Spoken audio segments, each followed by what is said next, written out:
E hoje nós vamos estudar a lição de número 3, os ministros do culto levítico. E através dessa revista você vai aprender muita coisa e vai entender também o Novo Testamento, né? O Novo Testamento. Calvino disse que o Antigo é a sombra do Novo, principalmente Hebreus, né? Quando você pega a carta aos Hebreus, você fica perguntando por que esse autor está falando isso? Por que ele está dizendo isso? Por que ele está escrevendo dessa forma? Por que ele está usando tanto aí esta teologia do Antigo Testamento? O escritor aos Hebreus, ele escreve especialmente para os judeus que estavam desertando da fé, né? Para aqueles que estavam retrocedendo, deixando o cristianismo e voltando para o judaísmo. Para eles não compensava ficar no cristianismo. Eles estavam no judaísmo, uma religião legalizada, oficializada pelo governo, foram para o cristianismo. O cristianismo tinha uma liturgia abstrata, não tinha nada de palpável. Eles iam no templo, viam aquelas liturgias todas, falaram, não dá para ficar aqui. E eles estavam voltando ao judaísmo, e aí o escritor aos Hebreus escreve essa carta tão importante para nós. E aliás, meus irmãos, diga-se de passagem, é o grego da mais alta qualidade que nós temos no Novo Testamento, que foi usado na carta aos Hebreus. Quem escreveu a carta aos Hebreus tinha muito conhecimento do Antigo Testamento e também tinha grande conhecimento da língua grega. E por isso que ele começa mostrando para a gente ali, na sua carta, que Jesus está acima dos anjos, acima de Moisés, acima de Josué, acima dos sumos sacerdotes, e vai mostrando que Jesus está acima de tudo, para que eles não voltassem, para que eles não retrocedessem, ficassem firmes na fé, não abandonem a congregação. Então, a partir desses estudos, você vai compreender também cartas, especialmente aí, esta aos Hebreus. Portanto, nesta manhã nós vamos estudar sobre esse assunto aqui, meus irmãos, né, os ministros do culto levítico. Nessa lição, nós veremos como se deu a chamada dos filhos de Levi para o ministério sacerdotal.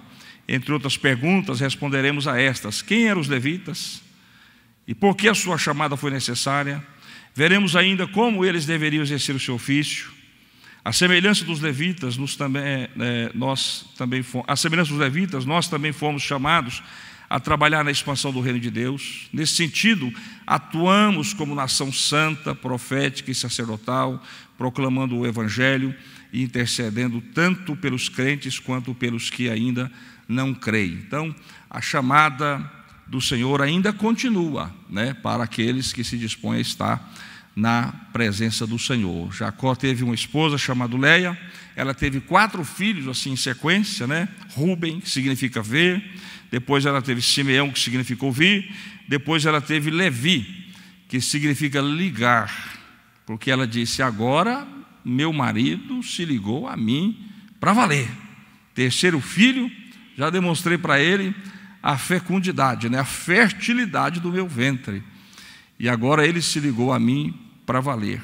E depois ela teve Judá, que significa louvor. Então daí o nome Levi, a tribo sacerdotal, primeiro tópico aí da nossa lição. Então, em primeiro lugar, nós vejamos quem foi Levi, depois nós constataremos quão zelosos foram os seus descendentes e como se deu a sua vocação e ao ofício sagrado. Primeiro, o nascimento de Levi. Ao dar à luz, conforme já disse, Leia deu o nome do menino de Levi. Ela disse, agora, esta vez se ajuntará meu marido comigo, porque 3 filhos lhe tenho dado. Interessante, meus irmãos, e às vezes a gente denomina algumas coisas, nem imagina os desdobramentos dessas coisas, né? Ela colocou o nome de Levi, imaginando que o seu marido estaria ligado a ela definitivamente. Mas Deus toma essa palavra aí, ligar, e faz com que Levi esteja não só ligado ali, não só ligando Jacó à sua esposa, mas ligando também a descendência de Levi a Arão, e ligando também essa descendência a Deus para o seu serviço, para o seu trabalho. É muito interessante os desdobramentos que Deus dá quando nós estamos na presença dele. Às vezes a gente coloca o nome numa coisa, ou denomina uma coisa, e a gente fica circunscrito a só a nossa perspectiva, a só a nossa ideia, e Deus, meus irmãos, Ele potencializa essas coisas e traz desdobramentos que nós nem imaginamos. Por exemplo, quando Jesus foi crucificado na cruz, Pilatos mandou colocar lá em cima da cruz, né?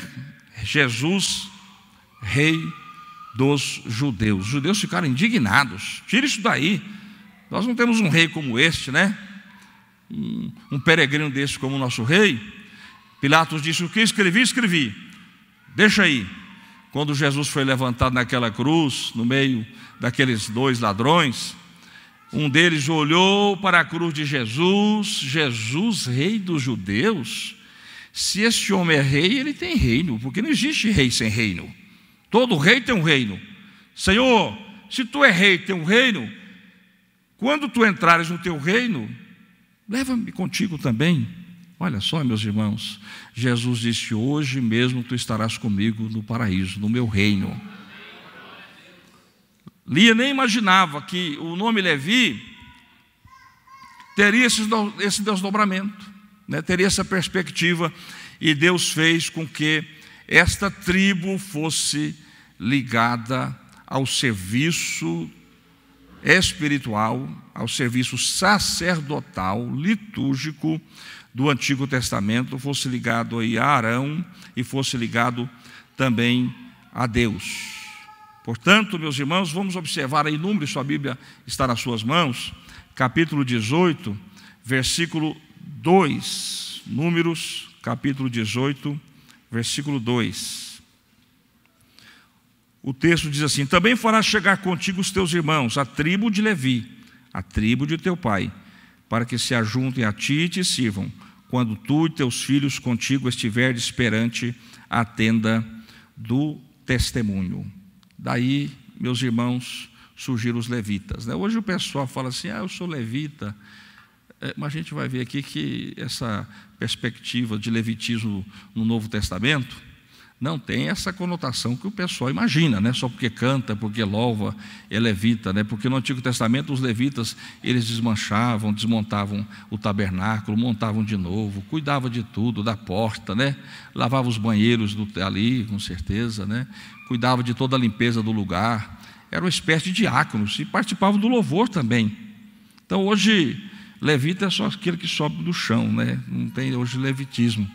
Hoje tem louvoristas na igreja, seria uma palavra mais adequada, mas o levitismo, ele perde essa perspectiva no Novo Testamento, a não ser que você diga: eu vou cantar para Jesus, mas eu vou ajudar a lavar os banheiros também, limpar a porta da igreja, juntar os lixos aqui em volta, tá certo? Então, meus irmãos, os levitas, eles são ligados a Deus. Eles não só promovem esse ligamento de Jacó com Leia, mas depois eles são ligados também no serviço, no trabalho do Senhor. Por quê? Por que Deus, meus irmãos, escolhe essa tribo? Possivelmente por causa do seu zelo espiritual, o zelo que eles tinham com as coisas do sagrado. Levi, pelo que inferimos no texto sagrado, sempre teve uma postura zelosa e conservadora em relação à honra da família. Haja visto o episódio envolvendo o estupro de sua irmã Diná. Levi, junto com seu irmão, acho que Rúben, não aceitou aquela situação e foi lá, meus irmãos, e cobrou a conta, né? E foi lá e dizimou todos os homens daquela cidade que havia deflorado, aliás, em função ali do príncipe que havia deflorado a sua irmã Diná. Eles tinham um zelo pelas coisas morais. Meus irmãos, Deus não usa, aliás, Deus não habita em pessoas que vivem de qualquer jeito, que vivem de qualquer maneira, que acham que pode servir a Deus do seu jeito. Não, Deus tem a sua maneira correta, certa, nos apresentada na sua palavra. E Deus, meus irmãos, Ele escolhe pessoas certas para serviços específicos como este. Uma vez eu estava viajando com o Dr. Shed e eu perguntei para ele, tive a curiosidade de perguntar para ele: o que o senhor acha de Paulo? Ele disse: Paulo foi um homem especial. Foi uma pessoa que Deus escolheu a dedo para traduzir para nós, do mundo ocidental, a mensagem bíblica, a mensagem do Evangelho. O próprio texto bíblico, meus irmãos, vai nos dizer que Paulo era um homem zeloso. Mesmo antes de ser cristão, Paulo era muito zeloso. E por isso Deus o escolheu. Levi também era uma tribo de homens e mulheres zelosos pelas coisas relacionadas ao sagrado. E por isso Deus o escolheu para aquele serviço tão especial. E uma coisa que eu gostaria de explicar a vocês aqui nesta manhã, para que vocês possam diferir, é de pessoas usadas com pessoas habitadas por Deus. Usados por Deus, meus irmãos, qualquer um pode ser. Qualquer um pode ser. Eu não vou dizer que Deus usou uma jumenta, mas Deus permitiu que ela falasse. Deus pode usar qualquer um, meus irmãos, até aí fora do nosso arraial. Uma vez um patrão meu, que nem crente, nunca foi, né? Um homem de uma vida totalmente promíscua, maçom, foi usado por Deus para falar comigo.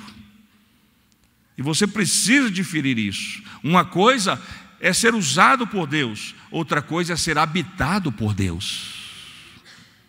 Ah, fulano é usado, cicrano é usado, beltrano é usado. Deus, meus irmãos, Ele quer habitar em nós, não simplesmente nos usar. Amém? Depois de ser usado aqui desse altar, eu vou descer aqui e vou pegar o carro e vou para minha casa. Pastor Zé Marcos foi muito usado nesta manhã. Mas a grande pergunta é, será que ele é habitado por Deus? Será que Deus está dentro dessa pessoa que você às vezes tanto admira? Então é isso que você precisa distinguir, pessoa usada com pessoa habitada. Levi, essa tribo, foi chamada para ser habitada por Deus, e não tão somente usada por Deus. Eles eram zelosos, especialmente aí, meus irmãos, com as coisas relacionadas ao sagrado, e até com as coisas que envolviam a moral. A moral. Interessante que eles eram tão zelosos que mais tarde, após a saída de Israel do Egito, os levitas se juntaram a Moisés no combate à idolatria gerada pelo bezerro de ouro. E eles com certeza confrontaram o próprio Arão, que era da tribo de Levi, que era da mesma tribo, que havia de alguma forma fomentado aquela idolatria. Mas eles combateram Arão, eles combateram os idólatras e ficaram do lado certo, ficaram do lado de Moisés. Meus irmãos, Deus sempre vai nos honrar quando a gente ficar do seu lado, mesmo que a gente provoque assim, às vezes, um pequeno desajuste dentro do lar, da casa, dos relacionamentos, viu? Deus vai ficar do nosso lado.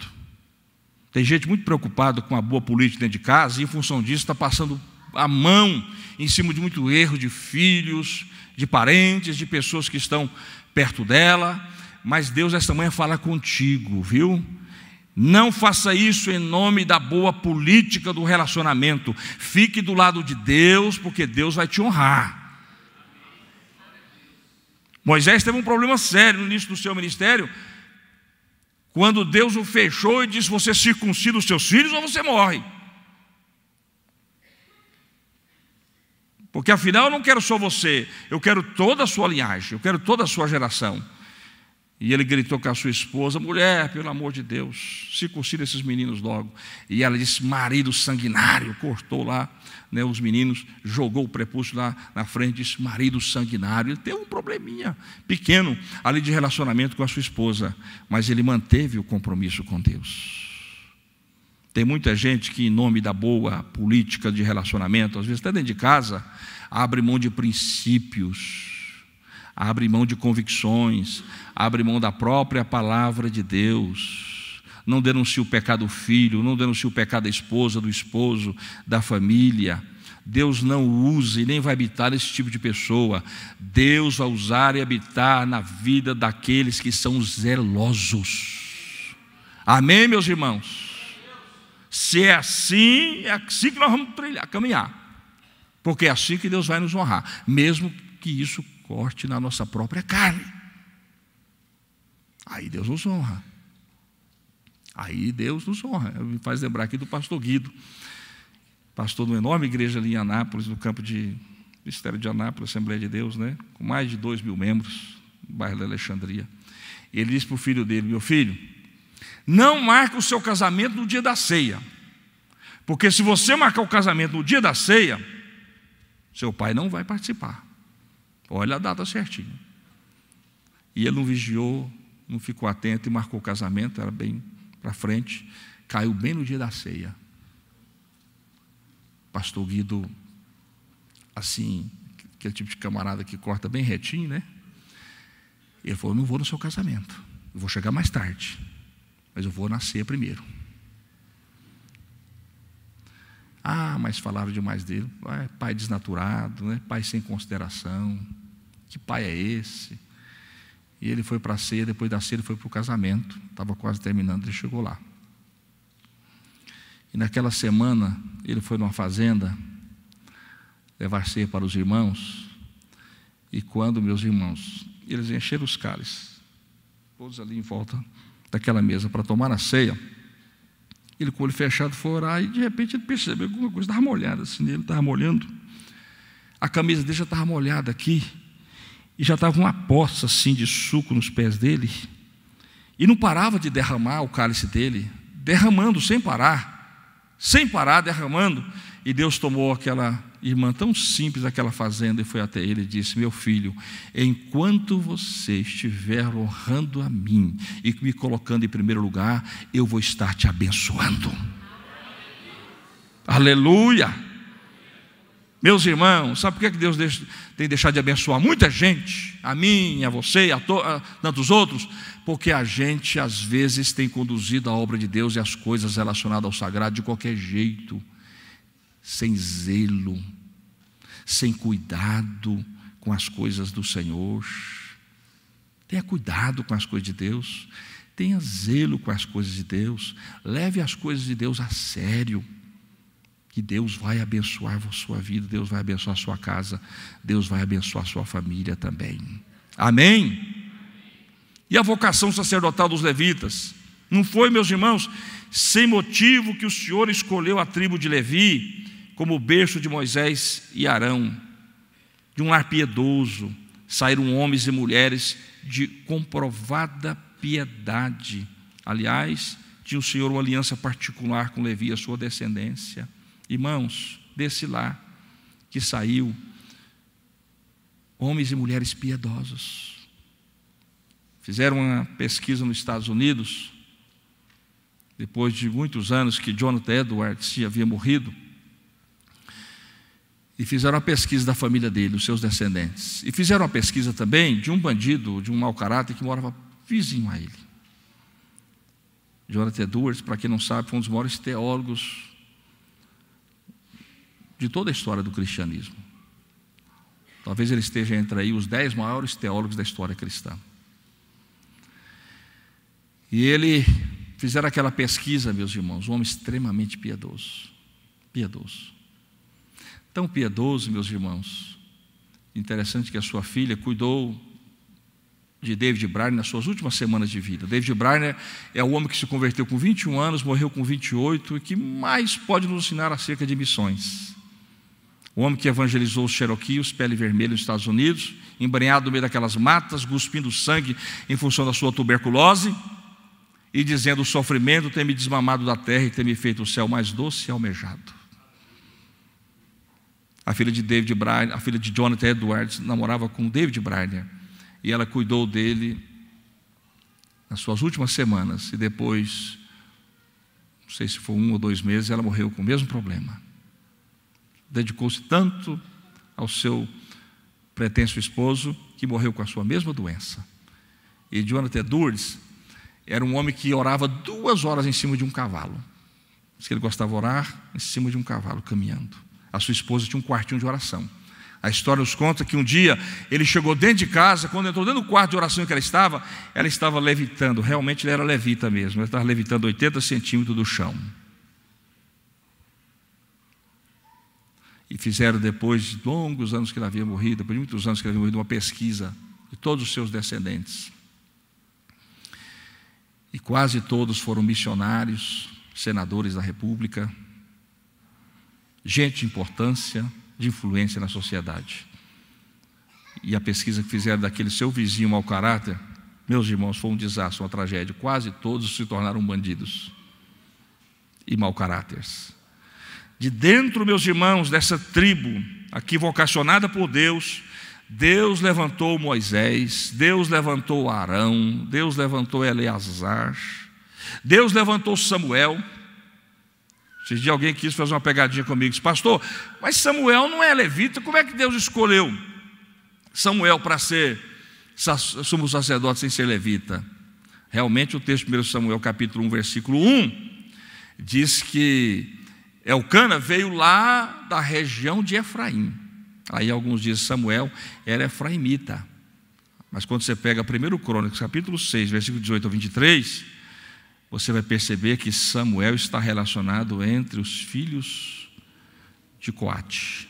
Samuel era assim levita. Mas por que então essa primeira referência de 1 Samuel capítulo 1, versículo 1? Porque os levitas não tinham terras, não podiam ter propriedades. E segundo Números 35:6, 48 cidades foram designadas a eles. Então eles moravam, meus irmãos, espalhados no meio das tribos. Elcana estava lá entre os efraimitas, mas ele não era efraimita, ele era da tribo de Levi. Portanto, desta tribo, meus irmãos, piedosa, Deus levantou homens piedosos. Deus levantou mulheres piedosas. É da sua casa que honra a Deus, que adora o Senhor, que leva as coisas de Deus a sério, que busca a Deus, que os seus filhos vejam você orando ali de joelhos dobrados. Isso é bom que eles vejam mesmo você clamando a Deus, buscando ao Senhor, que Deus vai levantar homens e mulheres cheios do Espírito Santo. Como levantou John Wesley, meus irmãos, a própria história nos mostra aí. Quem foi Susana Wesley, a mãe de John Wesley e dos seus 18 irmãos? Diz que ela dedicava por semana de 1 a 2 horas por dia para falar com cada filho, discipulando-os. Ela conhecia tanto da Bíblia, conhecia tanta Bíblia, meus irmãos, de forma impressionante. E ela falava com os filhos. Carlos Wesley, o seu filho, compôs cerca de 5 mil músicas sacras, os maiores compositores da história cristã. E John Wesley foi aquele homem que pregou durante a sua vida 55 mil sermões, cerca de 3 sermões por dia, e com sua mensagem evitou, meus irmãos, uma guerra civil na Inglaterra. E durante todas as suas pregações, as pessoas ficavam ali abeberando aquela mensagem poderosa que saía dos seus lábios. Um dia o pastor John Wesley disse: John Wesley, no púlpito da minha igreja você não prega mais enciumado. Ele disse: não tem problema, lá no cemitério ainda existe o sepulcro do meu pai, eu subo sobre ele e prego o evangelho. Depois de longos anos que ele havia morrido, um bebum passou em uma cidade procurando cachaça para beber e não encontrou. E no último lugar ele perguntou: por que não encontra bebida nesse lugar? O homem disse: porque há 100 anos atrás passou um homem aqui chamado John Wesley, que não só abalou a Inglaterra com o evangelho, mas esse lugarejo também. Aleluia. É de lugares assim, de casas assim, de lares assim, de famílias assim, que Deus levanta grandes homens para mudar o rumo da história, para mudar o rumo, meus irmãos, de um país, de estado, de uma cidade e de outros muitos lugares. Zela disso, meu, na sua casa, viu? Portanto, meus irmãos, tendo visto o caráter santo e distintivo da tribo de Levi, aprove a Deus separá-lo para o sacerdócio. Vamos ler Números 3:45. Toma os levitas em lugar de todo o primogênito entre os filhos de Israel, e os animais dos levitas em lugar dos animais dos filhos de Israel, porquanto os levitas serão meus, eu sou o Senhor. Está vendo? Que coisa interessante, meus irmãos, que coisa impressionante.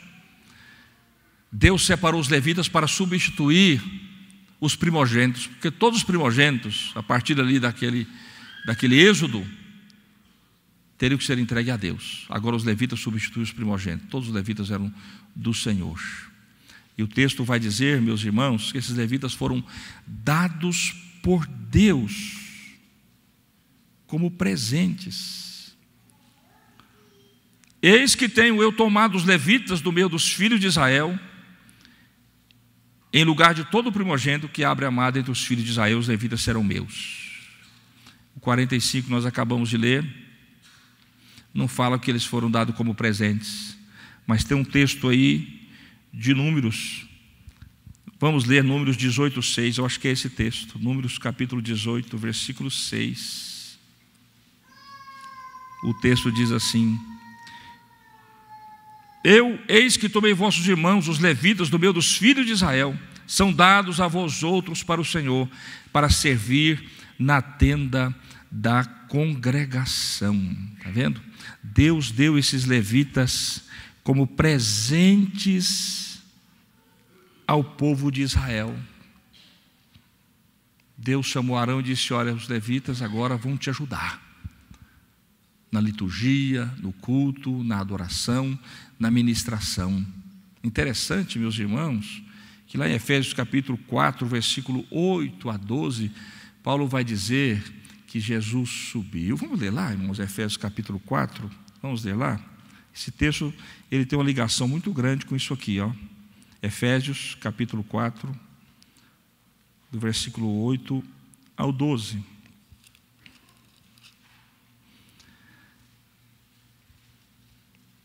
Por isso, quando ele subiu às alturas, levou cativo o cativeiro e concedeu dons aos homens. Ora, que quer dizer subiu, senão que também havia descido até as regiões inferiores da terra? Aquele que desceu é também o mesmo que subiu acima de todos os céus, para encher todas as coisas. E ele mesmo concedeu uns para apóstolos, outros para profetas, outros para evangelistas e outros para pastores e mestres. Está vendo? Assim como Deus deu a tribo de Levi como presente a Israel, Deus agora no Novo Testamento, na igreja agora do Novo Testamento, deu a ela como presentes pastores, mestres, apóstolos, evangelistas. Você sabia que o seu pastor é um presente de Deus para essa igreja? Sabia? Quantas coisas o pastor Salmo poderia estar aí cuidando? Quantas coisas o pastor Carlos poderia estar cuidando?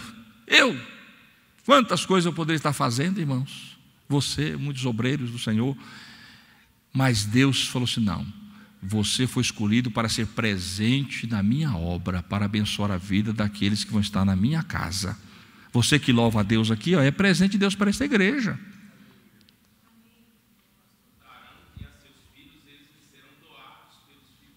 Está vendo? Números 3:9.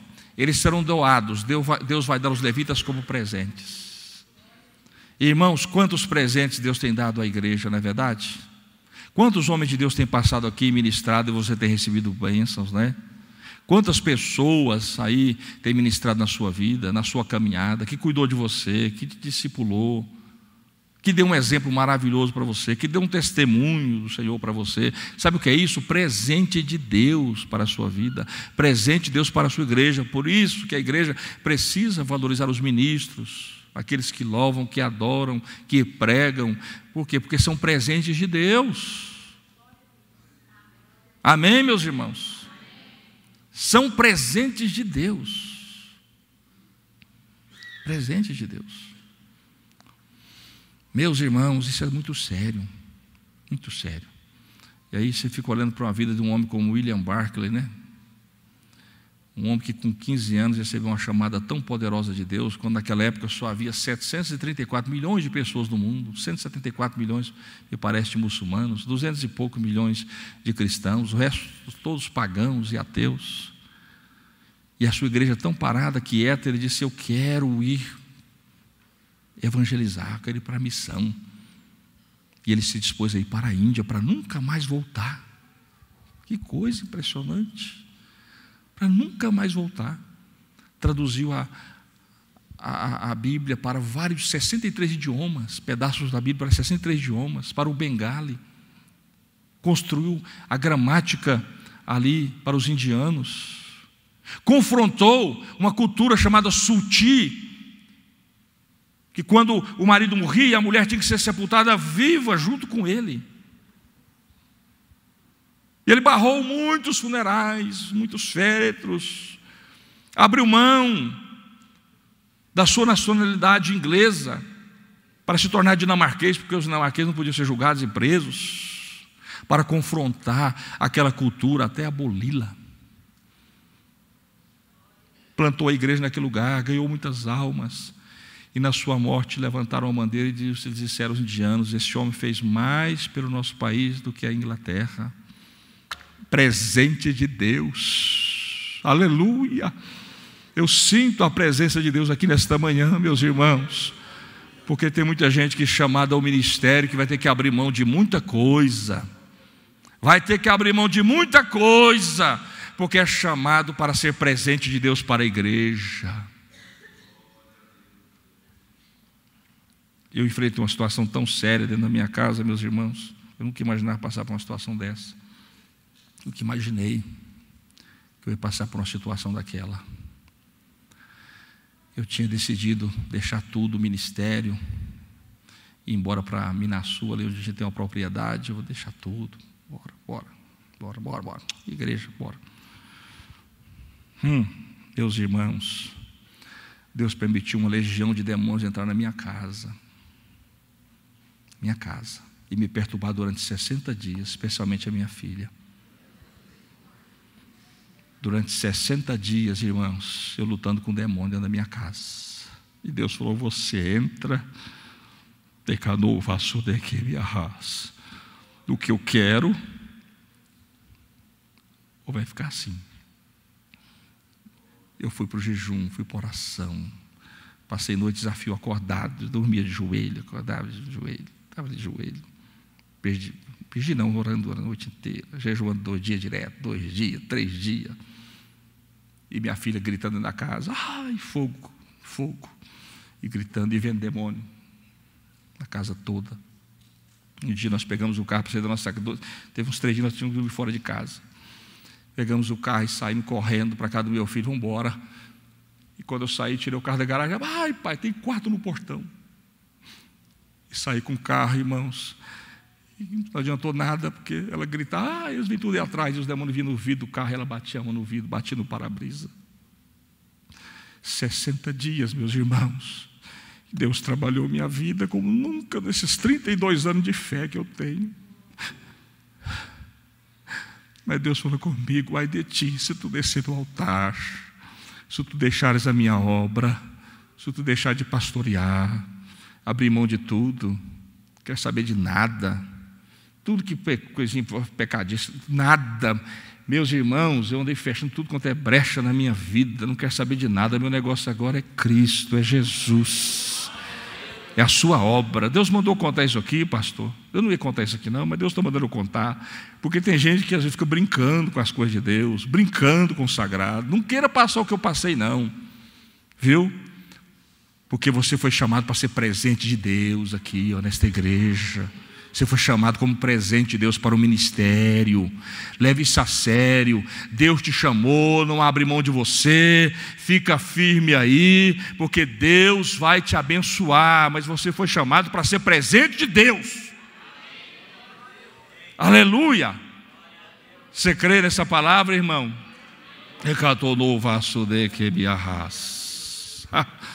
Deus é tremendo, meus irmãos.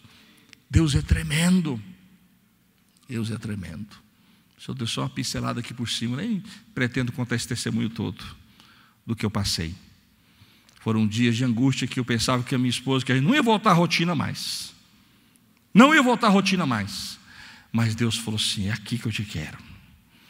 É desse jeito aqui. E eu me posicionei, porque eu entendi, meus irmãos, que eu fui chamado como presente, mesmo com a minha simplicidade, o meu jeito. Mas Deus me chamou assim. Me chamou com 16 anos de idade. Eu ouvi a voz do Senhor, ninguém precisou pregar para mim. Eu ouvi a voz do Senhor que falou comigo no dia 14 de janeiro de 1986. Eu tenho uma obra na sua vida. Como Deus falou com você e te trouxe para a igreja também. Leve o ministério a sério. Leve as coisas de Deus a sério. Leve as coisas relacionadas ao sagrado a sério. Isso aqui não é brincadeira. Nós estamos trabalhando para Jesus. E Ele requer de nós um posicionamento diferente na sua obra. Amém? Estou vendo muito crente aí bebendo cerveja, tomando uísque, tomando vinho. Alguns até me convidam: ô pastor, vem para cá tomar um vinho na minha casa. Quero não. Me chama para oração e que eu vou. Esse negócio de vinho, cerveja, estou fora disso. Eu sei de onde vim, sei o que eu passei. Eu quero ficar na presença do meu Deus. Aleluia. Pode festejar quem quiser, mas depois a fatura vem. Deus levanta homens assim, de lugares, de famílias sérias. Amém, meus irmãos? O sumo sacerdote era de Israel, teria de ser obrigatoriamente descendente de Arão, ungido, vitalício, servo de Deus. Os sacerdotes tinham que ser da família de Arão. Os levitas eram de outras famílias, mas sacerdotes eram só da família de Arão. O sumo sacerdote era o principal representante do culto divino no Antigo Testamento. O que o sumo sacerdote fazia? Além de trazer instrução ao povo, o sumo sacerdote pegava a causa do povo e conduzia a Deus, diferente do profeta. O profeta pegava a mensagem de Deus e trazia para o povo. O sacerdote pegava o clamor do povo e conduzia a Deus. O sumo sacerdote também ministrava e dava instruções para o povo, junto com os levitas. O sumo sacerdote era a principal pessoa ali naquela sociedade. Uma vez por ano, ele entrava dentro do santíssimo lugar. O templo era separado assim como aqui, né? Essas divisões. Lá fora ficava o pátio onde o povo ficava, não podia entrar. Aí era o santo lugar onde ficavam os sacerdotes. E aqui era o santíssimo lugar, fechado por uma cortina, em que o sumo sacerdote entrava só uma vez por ano. Aqui havia a arca, a tampa chamada propiciatório, com 2 querubins alados, um olhando para o outro, feitos todos de ouro.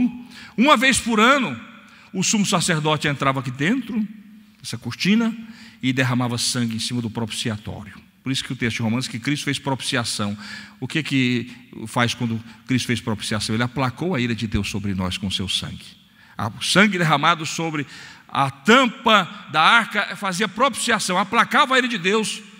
Todos os pecados que o povo tinha cometido eram agora encobertos diante da vista de Deus. Quando o sumo sacerdote fazia isso, Deus mandava uma nuvem de fumaça, aceitava aquele sacrifício, ele saía lá fora e dizia para o sacerdote: diga para o povo que Deus aceitou. O sacerdote saía lá fora: olha, se alegrem, glorifiquem a Deus, porque o Pai aceitou o nosso sacrifício. E havia festa no arraial de Deus. O sumo sacerdote, ele era da família de Arão. Por essa razão, o Senhor exigia que ele provesse de uma tribo específica de Levi e de uma família ainda mais específica, a casa de Arão. Assim, duplamente separado, tinha condições de apresentar-se com a maior autoridade espiritual da nação. Era o símbolo da plenitude espiritual requerida pelo Deus de Israel. Vamos ler Salmo 133, meus irmãos. A partir tão conhecido, né? Ó, quão bom e quão suave, que os irmãos vivam em união. União, né? União. O que mais aí? É como óleo que desce a cabeça. O que mais aí, Renan, pastor Renan?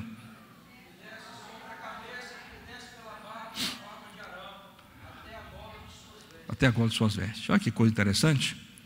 O sacerdote era consagrado assim. A ideia que a gente tem é que ele só estava pronto, eram 7 dias de festas, de sacrifícios. E a ideia que a gente tem é que ele só estava pronto depois que o óleo passava aqui, descia pela barba, pingava na roupa e descia até a orla. Isso fala de maturidade, meus irmãos, para a gente trabalhar na obra de Deus, né? Se eu encontrei um presbítero aí e falou assim: você é presbítero? Eu sou. Quanto tempo de fé? 6 meses de fé. Meu Deus, já é presbítero com 6 meses de crente? O óleo não chegou nem na barba, né, irmão? Nem caiu no vestido. Já é presbítero. Paulo diz que a gente não deve, que o obreiro não pode ser neófito, recém-plantado, precisa ser experimentado. Antigamente, nossa época, não sei se é da época do senhor, mas um pastor, quando ia separar alguém, geralmente provava o camarada, né? O meu pastor em Araporã, Minas Gerais, por exemplo, professor, faculdade, famosão, converteu, coisa e tal, ficou muito tempo na igreja como diácono. quando o pastor Braga foi consagrar lá o presbitério, uma festa muito grande em Uberlândia, terminou aquele trabalho pela manhã, ele chamou o Guerino, pega a vassoura e vai varrer o templo. O povo era aprovado mais ou menos assim, né, pelo pastor. Vamos ver se o camarada é humilde mesmo, né? Diz que uma vez disseram para o Spurgeon, aquele irmão lá é tão manso, o Spurgeon disse assim, vai lá e pisa no pé dele, vamos ver se ele é manso mesmo, né? Então ele fazia isso, o pastor Braga. Ele pegou o pastor Miltamar e falou: Miltamar, antes de se consagrar a pastor, né, entra no carro comigo. Ele entrou e foi para aquele rumo de Utuiutaba ali, e no meio do caminho ele falou: desce do carro e fica 3 dias pregando por aí, essas fazendas. Ele falou: pastor, mas não trouxe roupa, não trouxe escova, não. Desce e vai pregar. Antigamente era meio assim, a coisa era meio louca, né, irmãos? Hoje basta dar um dízimo maior, uma oferta grande, o camarada é consagrado. Infelizmente, basta ser importante, famoso, é consagrado. Mas, meus irmãos, quem tem, quem não tem, não adianta, viu? É por isso que esse negócio de unção é isso. Perguntaram para o camarada: o que é unção? Um pastor muito famoso no Brasil. O que é unção? Unção? Unção é que uns são, outros não são. Uns são, outros não são. Porque Deus não unge métodos, meus irmãos, Deus unge homens. Você pode ter o melhor método, mas se você não tiver homem ungido ali para executar aquele método, não vale nada. Deus unge homens, Deus não unge método. Amém, meus irmãos? Tem gente chegando cedo assim, né? E acha que isso é vantagem. Não, isso não é vantagem nem para você, nem para a igreja, viu? Você precisa ter maturidade, precisa ter experiência com Deus. É escada, né? É uma escadinha. Não é elevador, tem gente que está subindo de elevador. Tem uns elevador rápido aí, né, irmãos? Esse dia eu fui num prédio aqui, que fizeram novo aqui, onde meu primo trabalha, 20 andares, mas é rapidinho assim, ó. Você está lá em cima, no 20º andar. Tem gente no ministério que está subindo de elevador. Não, é escada. Escada é um passo de cada vez. Amém? Que desce o óleo sobre a barba, desce a gola dos seus vestidos e vai até a orla. Espera o óleo chegar na orla, irmão. Bora que o óleo chegar lá embaixo e pingar no chão, você está pronto para receber mais de Deus. Tenha pressa não, viu? Tenha pressa não. Deus tem hora para tudo. Deus tem hora para tudo. Por isso eles eram ungidos para o ofício. Eram ungidos para o ofício. Não é se candidatar assim para ser usado por Deus, ser instrumentalizado pelo Senhor, não. Tem que ser chamado por Deus, tem que ser ungido pelo Senhor. Vitalício no cargo. Na antiguidade, meus irmãos, no Oriente, essa perspectiva vitalícia era coisa muito comum. Profissão vitalícia. Geralmente o pai transferia para o filho a profissão e tinha que carregar aquela profissão para o resto da vida. Era coisa assim, quase que religiosa, dogmática mesmo. Portanto, isso não assustou Israel quando Deus falou assim: os levitas serão vitalícios. Não assustou. Hoje no Novo Testamento, meus irmãos, perde essa perspectiva. O que está tendo hoje muito nas igrejas é nepotismo, né? O pastor morre, às vezes o filho nem tem chamada pastoral, né? Tem um caso aqui em Goiás, aqui mesmo, que o filho está caído, mas o pastor está levantando. Não, você está vivo, você vai assumir o meu lugar. Você vai ser o pastor dessa igreja. Mas o camarada não tem chamada, não tem vida, não tem testemunho, nem moral tem, mas o pai que está levantando eles: não, você está vivo. E ele está dizendo: estou morto. Não, você está vivo. Não, estou morto.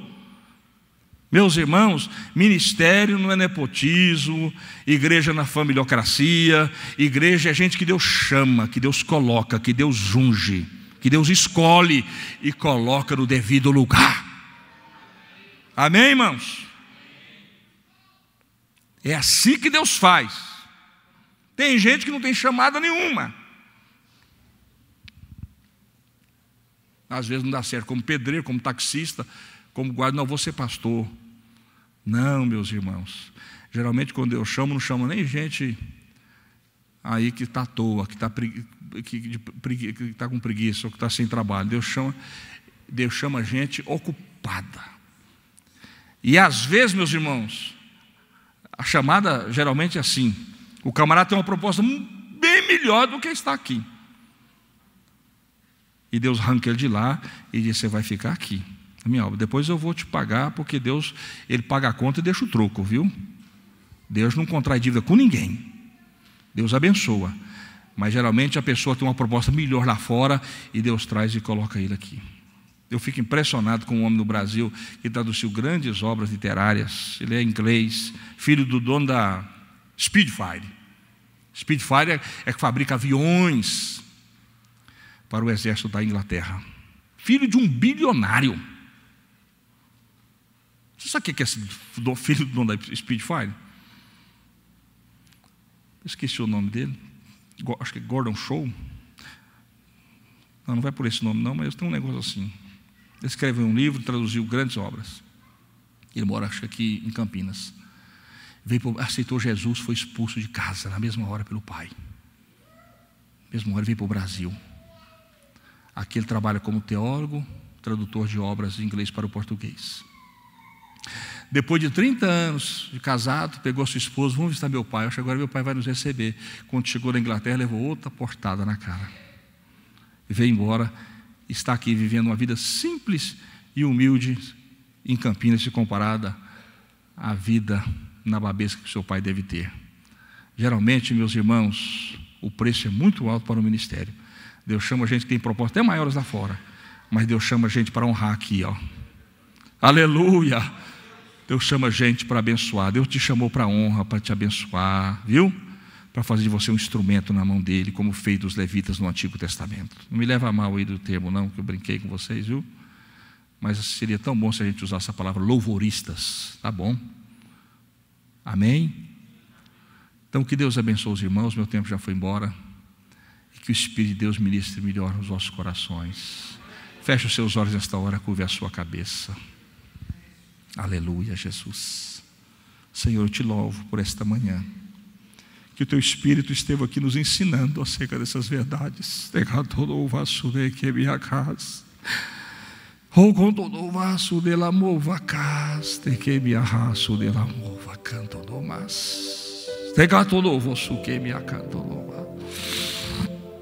Eu sinto o Espírito de Deus nesta manhã soprando sobre este lugar.